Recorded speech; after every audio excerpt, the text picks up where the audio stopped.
Mabalsan. Baka mapaakan ka bro ha. Welcome back mga ka-adventure. Another day, another adventure. And tara, samahan niyo po kami na nag-hunt para may pangulam kami sa tanghalian. Kaya tara, samahan niyo po kami. Let's go! Mantis ako ano yung sa? Okay bro, mga po yung sa bro. Oh, karga natin na bro, loaded na ni. Tunga mere. Sa niyo.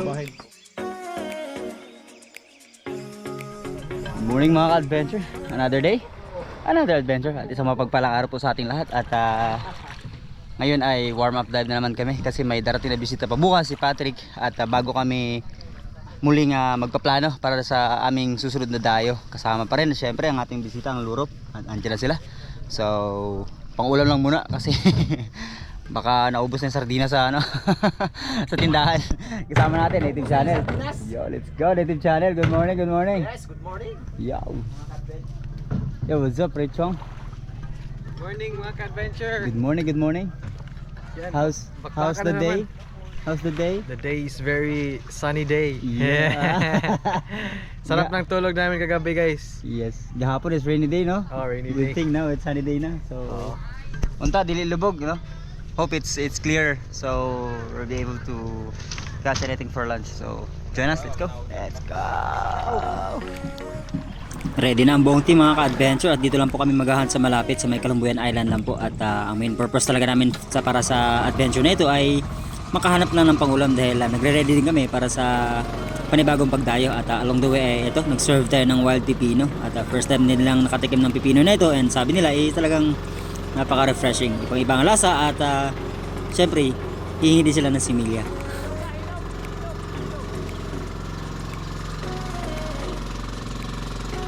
Nilagang saging or hinog na saging mga ka-adventure, especially itong pipino, ang isa sa mga advisable sa mga hindi nagbe-breakfast para maghanda ng araw ng pamamana dahil ang mga pagkain pong ito ay rich in potassium na talaga magsusustain sa atin. Siyempre, drink more water para iwas pulikat. Yan mga ka-adventure, dito na kami. Dito kami sa spot kung saan tayo nakakuha ng mamsa at dito natin dinala si Sean. And after pag-check dito, tingnan natin kung may mga lobster pang maliliit dun sa unahan. And then, lipat tayo dun sa nakitaan ni Native Channel ng King Mac Red Bass at nakuha niya ng Chinaman Snapper na Native Channel. Sige mga adventure, let's claim our blessings today. Let's go! Gear up mga ka-adventure and checking na lahat ng mga equipment na gagamitin para na sa ganoon ay walang abala sa ating pagda-dive. And siyempre, number 1 natin ginagawa pagkababa sa tubig is visibility check and warm up dive kagad.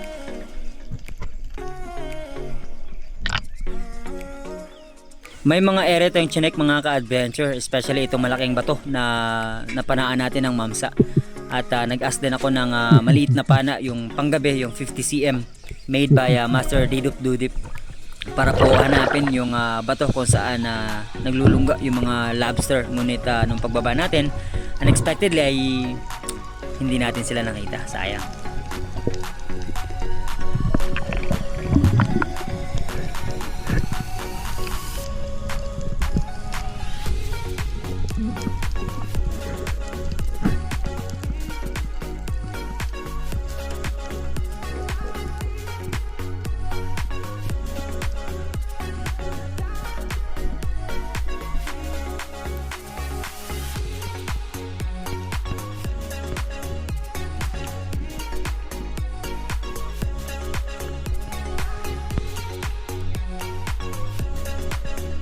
Halos sinuyod ko na yung lahat ng sulok ng bato mga ka-adventure pero wala talaga akong nakitang mga antena ng lobster. Kaya after po ng mga ilang dives pa ay nagpasya kaming mag-move sa ibang area kasi medyo wala talaga masyadong movement dito sa area na pinuntahan namin.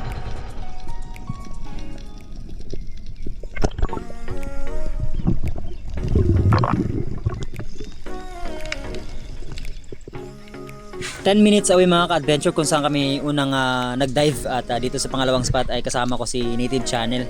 At dito siya nakita ng mga red bass, nakapana siya ng Chinaman Snapper at yung King Mac mga ka-adventure. Kaya in-stock na rin namin yung area at nagtango kami dito sa gilid ng malaking bato pero wala tayo nakita masyadong mga istang posibleng matira kaya nag-move tayo forward. And finally, may nakita tayong target at natira naman sana natin. Nakawala nga lang.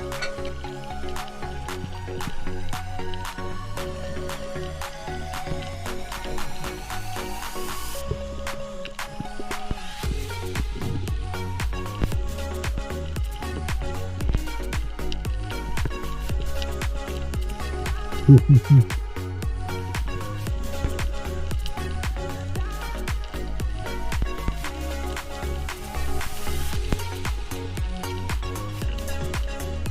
ang una natin tira sa araw na ito mga ka-adventure, ito isang Spanish flag snapper or darag-darag. Napaka-confident ko kasi ang lapit ng distance niya, tapos humarap pa ng konti, kaya nung pagtira ko, ikala ko okay na. Kaya lang po nung pag-ahon ko and pag-recover ko sa kanya, ito ang nangyari.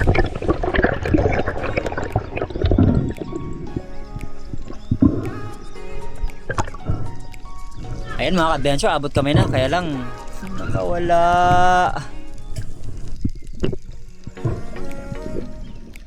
After few dives mga ka-adventure ay nag-decide talaga kami na lumipat kasi kung mapapansin po ninyo wala talaga masyadong movement and wala din pong agos nung mga panahong ito. At may kalabuan ng konti yung tubig sa ibabaw pero napakalino naman sa ilalim. Kaya siguro nakakapagod din kaya kailangan namin lumipat ng area para makahanap na ng aming pangulam.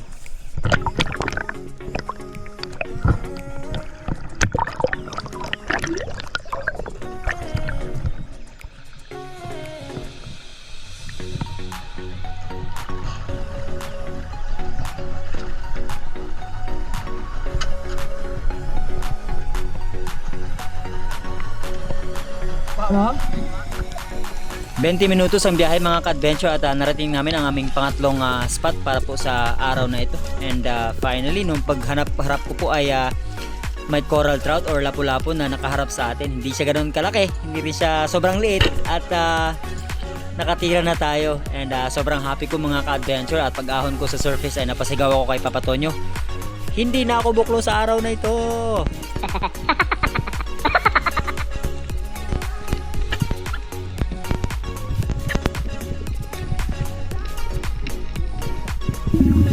Panibagong pagsisid mga ka-adventure at eto inisto ko itong isang napakalaking bato thinking na baka merong territorial na isda na umaaligid-aligid dito kagaya po ng mga harlequin sweetlips or mga oriental sweetlips kasi kailangan na talaga natin mag-secure ng pang-ulam dahil po alas 10 na ng umaga at wala pa kaming naisasampang isda.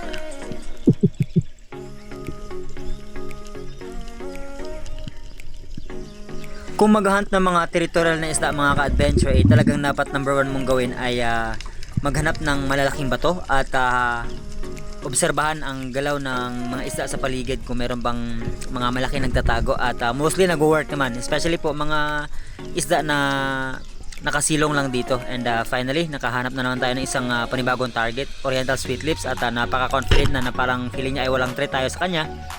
Kaya nagpulagad din ng trigger and ayan meron sa ng bluefin trevally na umaaligid-aligid kaya lang natakot na nung paghila natin sa oriental sweetlips na nahuli natin. And ito ang ating naging pangalawang isda para sa araw na ito.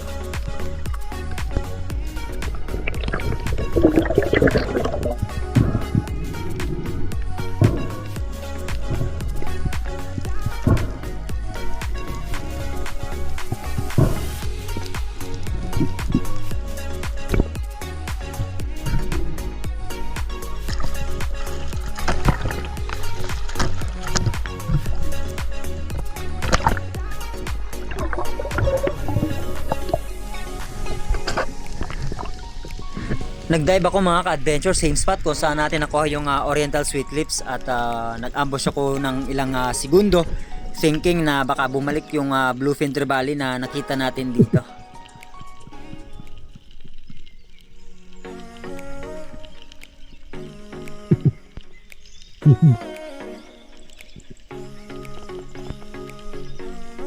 Hindi na bumalik mga ka-adventure kaya umahon po ako at pagkaahon ko po ay nag-meet kami ni Uzi.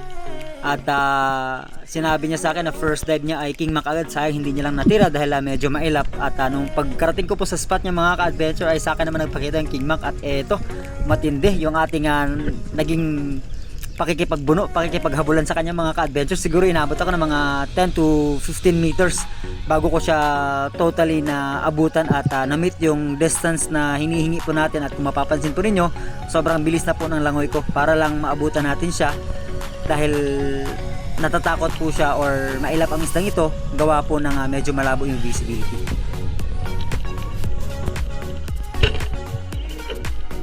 Ang ganda na pagkakatama mga ka-adventure, spine shot at kung mapapansin ko ninyo ay hindi masyadong tumakbo ng malayo at mabilis yung King Mac dahil po tinamaan sa buto. At meron na namang nangyari mga ka-adventure. Buti na lang talaga ay nahawakan na natin yung isda bago pa nangyari ang bagay na di inaasahan.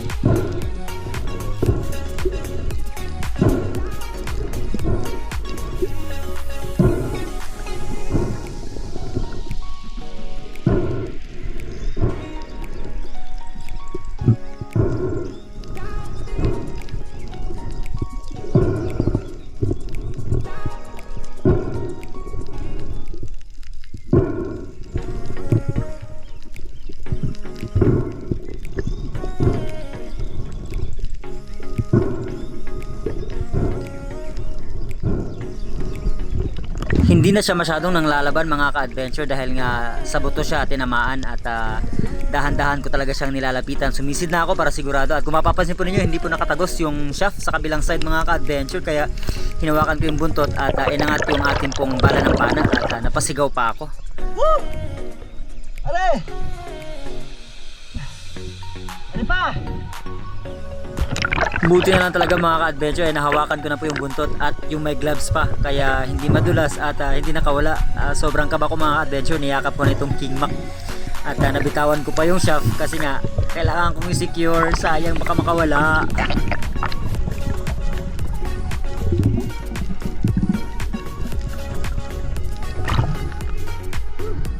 Yes mga ka-adventure, finally the fish is secured. Ayan, may pang sutukil na naman po tayo. So kapag uwi po namin galing dayo ay nag King Mac tayo and this time ay mag-King Mac na naman tayo. Kaya tara, samahan niyo po kami.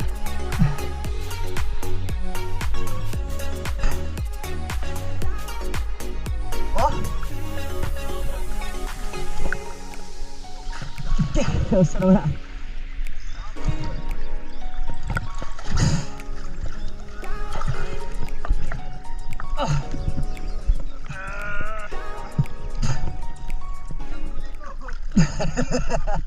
Wakalampos! Grabe, intense yung laban mga ka-adventure. Ay, di pa makamupo yung isa dito. Di makabubon. Paano, ano nangyari sa monoline mo? Alam bro, may dumaan na pating. Tapos sa likod niya may GT. Malaki, sobrang laki. Tanyo. Mga 20 plus siguro. Mga 25. Ayan. Naulo siya pero di man na stone. Tapos lumaban pa. Wala. Wala bro. Buti yung shaft, nakuha pa. Buti yung shaft, nakuha pa. Iniwan niya yung shaft. Pero separate na siya sa line. Ah, okay. Putol na siya. Naputol? na siya. Oh, putol na siya. Yan. Narik, unahan ka ba sa bato. Mga adventure. Pero sige lang, may pangulam na rin naman tayo. Marami pa, no? Ano pa pagkakataon? Of course. Matagal pa tayo dito. Sige mga adventure, uwi na kami. Apa yung sakay? King Mac na lang ulit muna tayo for lunch, no? King Mac ulit for lunch. King Mac, King Mac. Gahapon, gaantos mo yung seso. Dala mo gahapon. Nga karon, King Mac dapat ni. Tabla na pa ning... Nabulan na. Kilaw na ba ta? Kilaw, sugba, tuwag. Kay! Sabi mo, may tingor ba sa bono? Sarap na naman. Tayo. Yung mga adventure. See you there. Luto tayo, luto. Let's go! So after natin makabalik sa bangka mga ka-adventure ay nag-decide na lang kami na umuwi na dahil nga naputol yung monoline dahil sa napakalaking mamsa na nakawala nung tinira ni Reb mga ka-adventure at si Uzi naman po ay natanggal yung wishbone ng kanya pong goma at it would take time para ayusin ito kaya nag-decide na lang kami na let's call it a day. May pag-ulam na rin naman tayo. Kaya tara! Sutukil!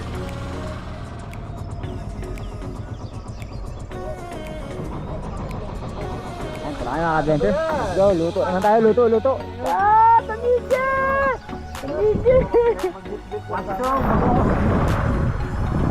Tayo ka tayo gihe karon. Tungtuma na po ka. Ayun guys, kahit nasa mala, Gumagalaw pa. gumagalaw. Okay, wala na. Okay. Tara bro, dayangay ka bro. Di ka tumoy bro. Ato siya ipatunga bro. Baka maano na naman tayo dito. Makabalsan. Baka mapaakan ka bro ha.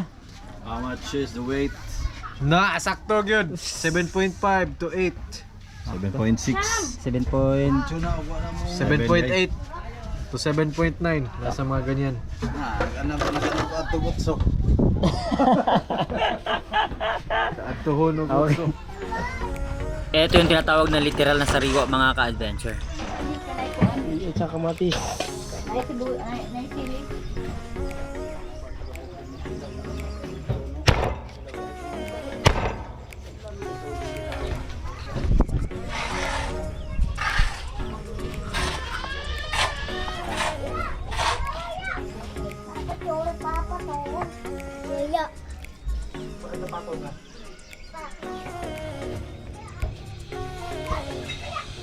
Tungol.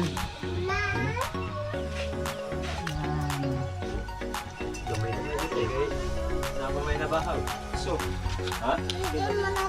O so kilo silang itim.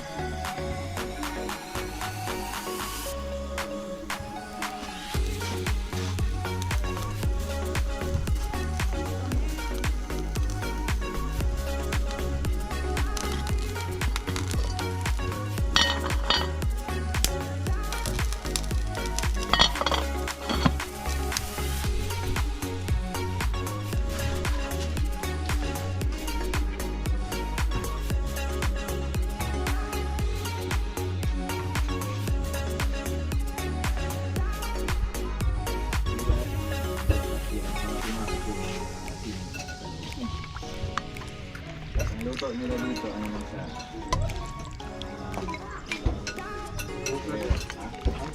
Medium rare dahil, medium rare.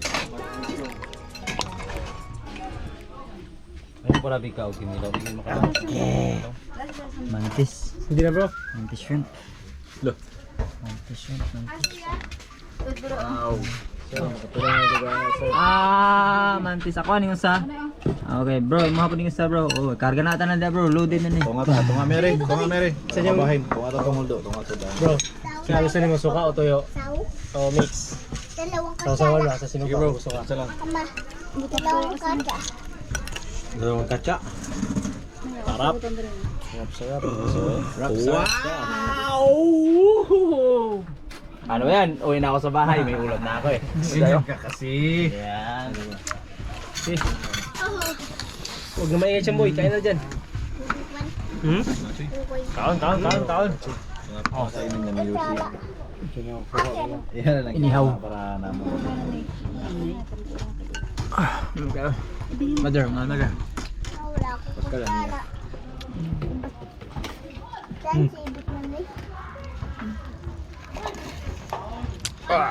dong? Ate, ibit. Hindi ibit. Ate, ibit. Ano sila yung mantis shrimp?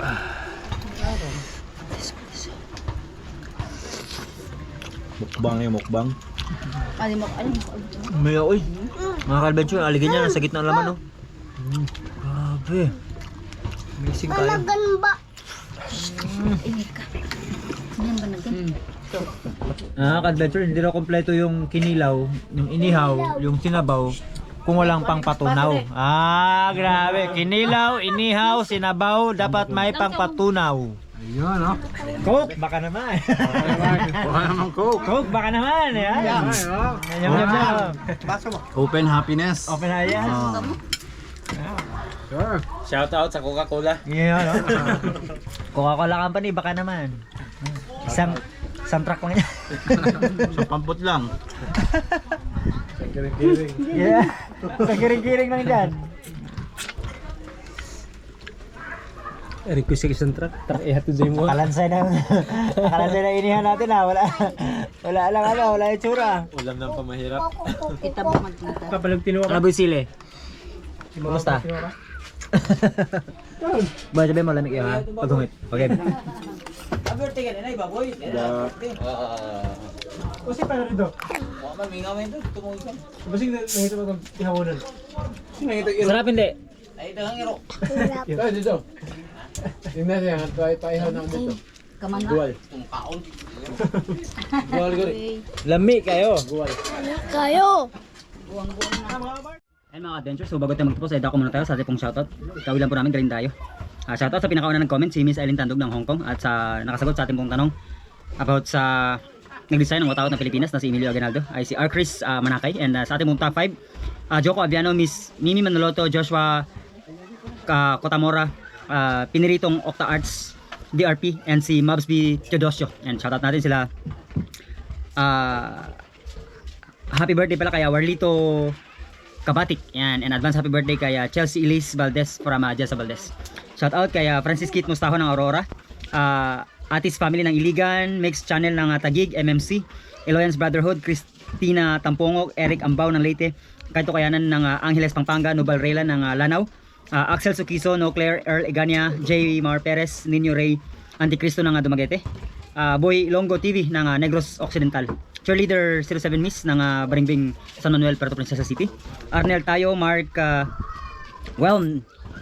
Kadungog, Anthony Makanang ng Isabela, Villarin Family, and Jeremy ng UAE, Tristan ng Bislig City, Jasper TV ng Surigao, Lolo Boy TV, Ultimong Vlogger kay M. Jason Medrano, Juliet Cucumber, Rigo Sanico ng Jeddah, Danilo Ramos, Roxit TV, Kirby Gaan ng Romblon, Rosalia and Canales Family, Kayadong Family ng Naik Cavite, Ian Ibarra, Joey Pinasbo ng Samar. Shoutout kay Idol Terso Manulat Laurio and Team Noranda ng Canada, Sir Larry Santi, Miss Anonymous, Miss May Stakyo ng Hong Kong chapter, Miss Christine ng Qatar, Miss Monet Paras, Doc Stephanie Ferrer, shoutout po, Miss Glenda Banstro, Miss Elisa Gomez, Miss Oliva Mendoza, Miss Eva Calamba ng Hong Kong, Miss Apple Ablong ng Sibulan, Miss Teresa Lawigan, Jules Madrid, Master Rich, Master Ray Dubibar, by Rain Ramin Paramis and Parenas family, Ramin Parenas, Miss Maita Purino ng UAE, Miss Oliva Mendoza, Grace Sighit, Miss Josephine Bailon, Chad Summers ng Bohol, Ricky Sanoy Official TV, Glenn Bilyeta ng Talisay City, Cebu, Miss Helen Morales ng Taiwan, Kuya Butch Vlog ng Nara, Berhel Santos ng Washington State, Berhel Santiago ng Mamba ng California, Salvador Angkin ng Dasmariñas Cavite, Trip ni Jeric ng Manduyod Negros, Extos 1 Official, Iris Gonob, Esra Meca, Francer TV, Salinas Matthew, Jonathan Castro, Jovit Gatlabayan ng Teresa Rizal, Goys ng Davao City, Gilbert Stampa, Al Rubio ng Malabon, Mark Magbukid, Master Ray, Arnel Padirogaw, Chad MTB14, shoutout sa Team 14 Adventure ng Caloocan, shoutout sa Coron Anglers Club, yan, shoutout po sa inyo, Tribong Pinoy TV ng Bukidnon, Meds Kahilig, and Justoni Tinasas ng Cavite, Joyce Angel Basibas, and si Bergie Cruz or Banji Cruz, Michael John Bahar Fortaleza, Hato Lamilon, Raimundo Dungog, Ryan and Rihanna Reyes ng Paranaque, Ray Lumotos ng Bohol, Prince Lucky Cordero ng Port Barton, CJ Miklat ng South Korea, Lignes Furniture and this 30 Jesus Lignes, Jaja Martinez ng UAE, Joel Giliopen ng Birong Quezon, yan, shoutout sa mga taga Birong, Annalyn Abiliano, Richie Bislig Owen ng Dubai, Joseph Dilubio, Kanatoy TV ng Saudi, Alvin Recalde,